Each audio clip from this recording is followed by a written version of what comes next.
मौजूद हैं चंदला विधानसभा के जो प्रत्याशी हैं पुष्पेंद्र अहिरवार से हम लोग कुछ सवाल पूछेंगे और उनके जवाब जानेंगे। अहिरवार साहब, आपके लिए खुद राष्ट्रीय अध्यक्ष अखिलेश यादव आज आए हुए थे सभा करने, क्या लगता है अभी सभा के बाद कितना असर देखते हैं? देखिए, सभा से असर तो ठीक है, सभा में जो लोग आए हुए हैं वो खुद असरदार लोग आए हुए हैं और इतने असरदार आए हुए हैं कि 80,000 की गिनती होने वाली है विधानसभा में। क्या आप जितना ज्यादा अभी से कॉन्फिडेंट हो गए कि आप सरकार आपने जो विधायक चुनाव आप जीत लेंगे? बिल्कुल, मैं तो 4 साल से जनता के बीच में रह रहा हूं और जनता ने ही मुझे चुनाव लड़ा है, क्योंकि मेरे जिस पार्टी से मेरी टिकट 4 साल मैंने मेहनत की है, जब उसने टिकट नहीं दिया तो जनता ने ही मुझे कहा है कि आप चुनाव लड़िए और हम चुनाव जिताकर भोपाल पहुंचाएंगे। अगर आप भोपाल पहुंच गए, क्योंकि आप मुख्यमंत्री तो बना नहीं पाएंगे अपना, ठीक है, विधायक ही रहेंगे, लेकिन लगातार जो 12 वादे किए जा रहे हैं उनको आप अपना मनवा पाएंगे? बिल्कुल, ये 100% है। मैंने अखिलेश भैया से अभी मंच में मीडिया के सामने इस बात को बोला भी है कि हमारी जो समस्याएं हैं हम समर्थन भैया हमें बाद में दिलवाइए, पहले अपने वादे और जो मेरे वादे हैं विधानसभा के वो पूरे होंगे,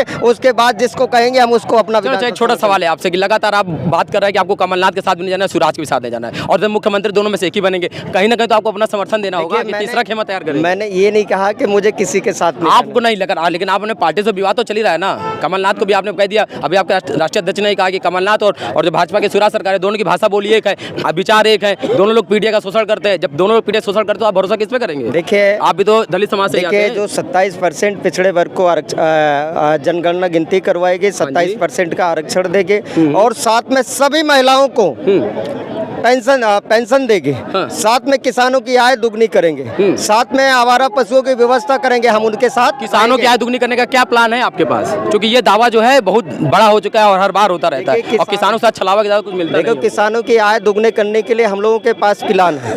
पहले तो अगर किसान की फसल सूखती है, नष्ट होती है, तो सबसे पहले बैंक और सरकार से हम मुआवजा दिलवाएंगे। ये तो काम लगातार सरकारें अभी भी दावा करती है, लेकिन दावा करती है लेकिन हुआ तो नहीं है। यहाँ किसी किसान से पूछ लीजिए, उनकी फसल सूखने पे और सड़ने पे अगर उनको मुआवजा मिला हो। तो पुष्पेंद्र अहिरवार इस बात का भरोसा दिला रहे हैं लोगों को? बिल्कुल भरोसा दिलवा रहे हैं। हम विधानसभा नहीं चलने देंगे मध्य प्रदेश की, बाहर बैठे रहेंगे जब तक क्या है किसानों की अगर फसल सूखती है और सड़ती है और उनको बीमा का राशि का पैसा नहीं मिलता है।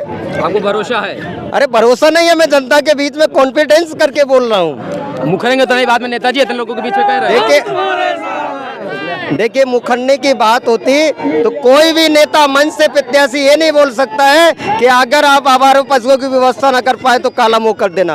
अपनी वेतन मैं निःशुल्क कोचिंग और बच्चों को IIT इंजीनियर बनाने के लिए 5 साल तक मेरा वेतन होगा, वो किसी मेरे पास नहीं रहेगा। देखिए, इस देश में नोटबंदी हुई थी, नोटबंदी होने के बाद मोदी जी ने कहा था मुझे साथियों 20 दिन का 15 दिन का समय दे दीजिए, इसके बाद जिस चौराहे में बुलाएंगे मैं आऊँगा, जो सजा देंगे कबूल करूँगा। कहीं यही तो बात है? देखिए, जो भाजपा कांग्रेस है उनकी सोच में जो झूठ और भ्रम से झूठ बोलते हैं, इसलिए वो जनता के बीच में अब इस बार जनता समझ चुकी है। जनता उनके झूठ और लुभावने वादे में नहीं पड़ने वाली है। जनता ये तय कर चुकी है हमें विधायक किसको बनाना है। चलिए, तो प्यारे दोस्तों, हमारे साथ मौजूद थे पुष्पेंद्र अहिरवार जो समाजवादी पार्टी के चंदला विधानसभा के विधायक हैं और सबने सवाल जवाब जाना कि जो आप वादा कर रहे हैं क्या जनता के बीच में सच में इसको लागू करवा पाएंगे, आप उन वादों को पूरा कर पाएंगे? क्योंकि वादा करना और वादा निभाना दोनों में बहुत बड़ा फर्क होता है। लगातार राजनेता जो है लगातार अपनी कथनी और करनी के चलते जनता का जो भरोसा है धीरे धीरे करके खोते जा रहे हैं। कैमरामैन सत्यम यादव साथ में राहुल, आंधी एक्सप्रेस, धन्यवाद।